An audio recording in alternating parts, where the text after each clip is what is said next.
In this video, we will be exploring how self-understanding is depicted in Fahrenheit 451 and Gilgamesh, and what relationship human limitation has on the freedom of expression. We will explore these questions by looking at sections of the stories and looking at diction, imagery, detail, style, and tone of each section.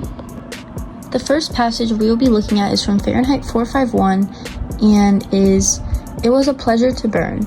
It was a special pleasure to see things eaten, to see things blackened and changed."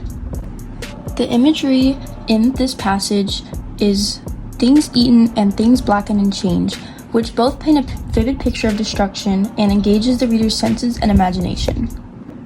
When the narrator describes things eaten, it shows a scene where fire devours everything in its path with a sort of hunger. This imagery shows a sense of relentless destruction, and the flames will eat anything they possibly can. Readers can visualize the flames, and the word eaten adds a human quality to the fire, which intensifies its impact. The phrase "things blackened and changed" shows the transformative effect of fire. It shows the image of objects being completely changed beyond recognition, and their original form is gone. The word blackened suggests the aftermath of destruction, with objects left dead and just decreased to ash. Changed shows a profound transformation, which shows that fire destroys. This imagery captures the nature of fire's impact, which leaves behind different objects that are completely changed and a new world that was not there before. In this passage, the detail is the phrase "to see things eaten, to see things blackened and changed." This provides vivid imagery of destruction. It also shows satisfaction that people get from witnessing the transformation through fire, which highlights the fact that there is little to no value of the objects that are being destroyed. The style that the author chooses to use is very complex, as the sentences are short and declarative, which reflects the protagonist's clear and direct thoughts. This style shows the simplicity of the act of burning while also conveying the speaker's mindset.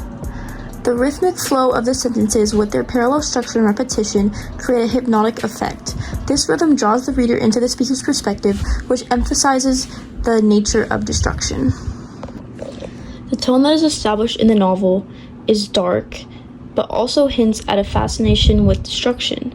There's a sense of thrill and excitement in the process of burning that many of the firefighters share, which indicates a detachment from empathy or fear of consequence.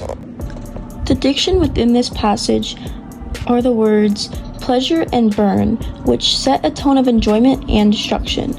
These words carry connotations of passion and intensity, as many firefighters enjoy burning and have a passion for their job, while the flames are also very intense and destructive for many people. The next passage is from Gilgamesh and is, "Who can go up to heaven, my friend? Only the gods live forever. The life of man is short. What he accomplishes is but the wind." In this passage, the diction would be the words "heaven, gods, forever, and wind," which emphasizes the grandness of the gods and the divine. These words carry connotations of eternity and immortality, which contrast sharply with the mortality of the human life.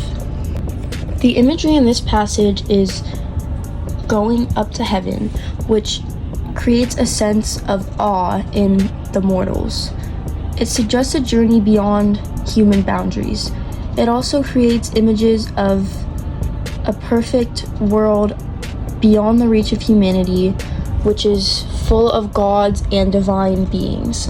This imagery shows the difference between mortal and immortal lives and highlights the limitations of humans. The detail in the passage is "only the gods live forever." This shows evidence of the difference between the eternal nature of the gods, which contrasts with the mortality of humans. This detail shows the fundamental difference between mortals and immortals, and shows the insignificance of human achievements in the face of the gods' power. The style of the epic is very simple and direct, which goes hand in hand with the oral tradition that was used during the time Gilgamesh was written. The language is very straightforward and allows the message to have a strong impact on the readers. One of the underlying tones in Gilgamesh is humility in the face of the gods.